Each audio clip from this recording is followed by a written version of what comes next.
let go, 'cause I'm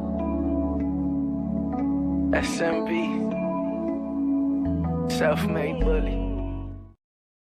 Once again, this guy tlove coming at you with more sports, NFL news, inside opinions. What's going on with the players, what's going on with the teams, what's going around the league, everything in between. As always, we need to address what's important, and what's important is everybody's health. I hope everybody's doing good, and I hope you guys continue to do good during this COVID-19 crisis. I hope everybody's family is doing well. My prayers are out to you and your families, and I hope we all get through this in good health. Also, I want to address the unfortunate passing in Tarvaris Jackson. Unfortunately, he passed at the young age of 36 in a car accident, and my condolences is out to his family.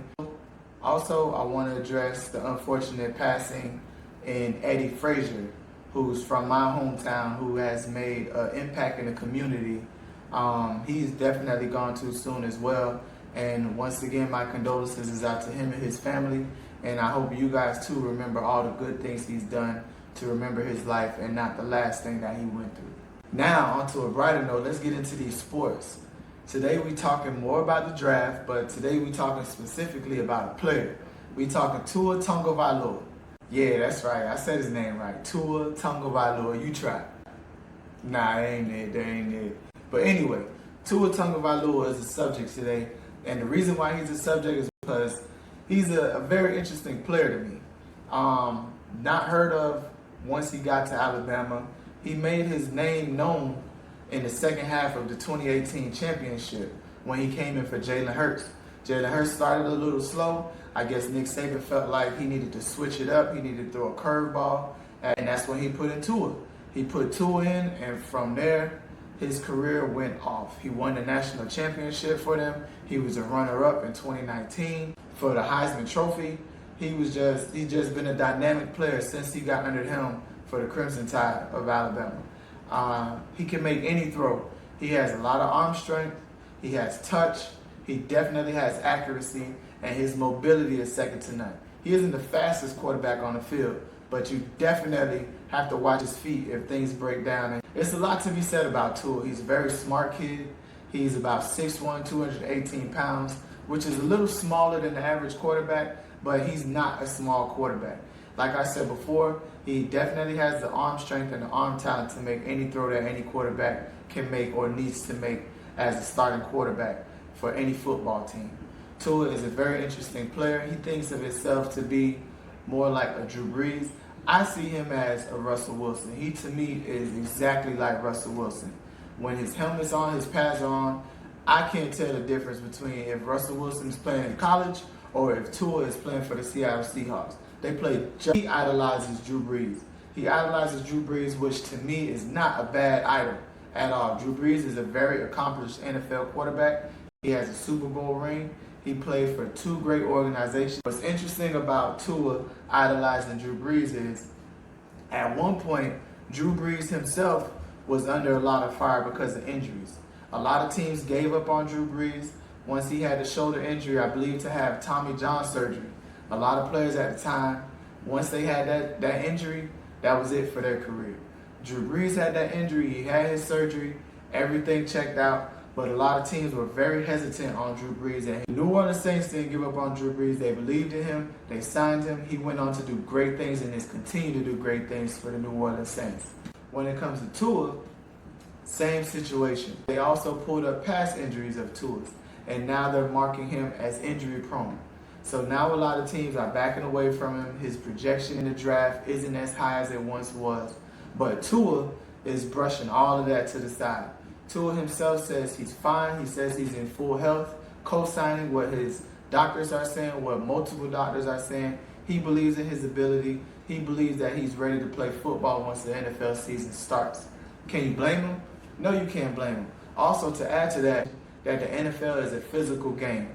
Football itself is a physical game. Injuries are going to happen, which is very true. Everybody gets hurt. Nobody can walk on the field and can control their injuries. Injuries is a concern in the NFL, but you can't base a man's career off injuries in the NFL because history has shown that people have redeemed themselves from injuries just like injuries have taken people out of the league. And From what I've seen, the quarterback position is easier to come back from the quarterback position with injuries or multiple injuries than it is at any other position. And you have 5 people that's specifically put on the field to protect you from getting hit by the other players. Now you have a player like I mentioned earlier, Drew Brees, who came back from an injury that a lot thought was over with. A lot thought once he had that injury, he's not going to be the same player anymore. He's not going to make the same throws. He's not going to be that much of a difference on his team. And he's gone to show everybody that they were wrong, that that injury didn't slow him down. He actually came back better than he was before winning the Super Bowl with the New Orleans Saints. You also have Peyton Manning. Peyton Manning came back from a neck injury. The Colts gave up on Peyton Manning. What did Peyton Manning do? Peyton Manning went on to the Denver Broncos, which he then won a Super Bowl with the Denver Broncos after a career-threatening injury. Adrian Peterson tore his ACL. Adrian Peterson came back and rushed for 2,000 yards, leading the league for the Minnesota Vikings after he tore his ACL. So injuries aren't the last straw. You can come back from injuries. It's all on how you recover from your injury, how you rehab from your injury. Don't let your injury hold you down. Let your injury be fuel to your fire.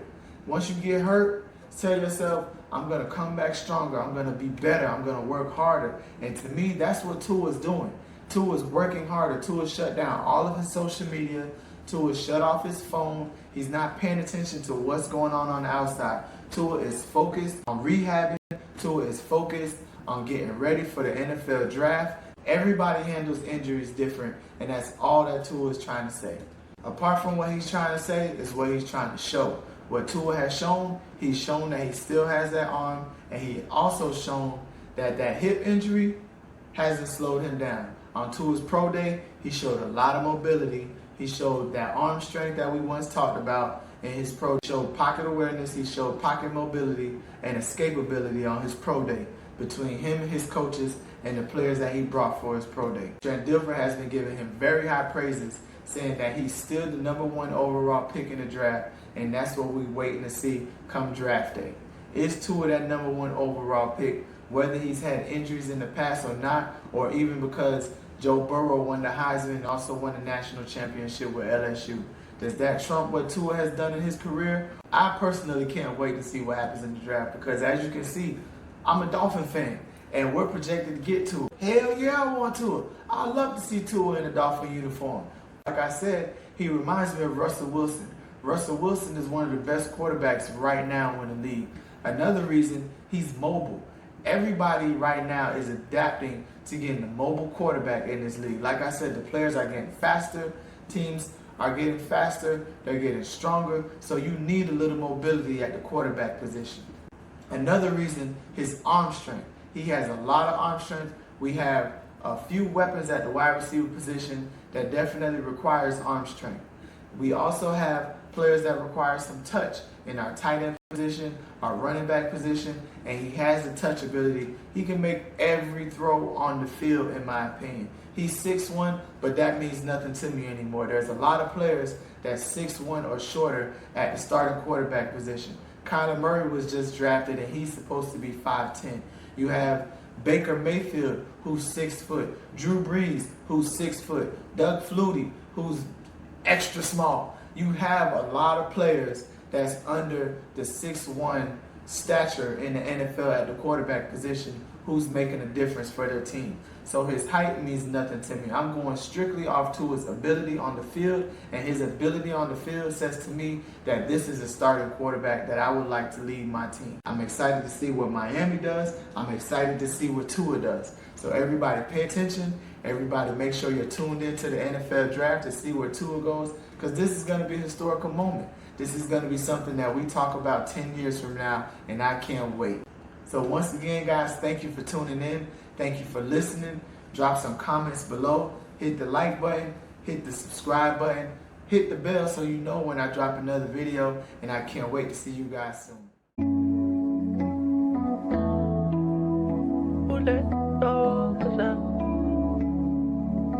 SMB, self-made bully.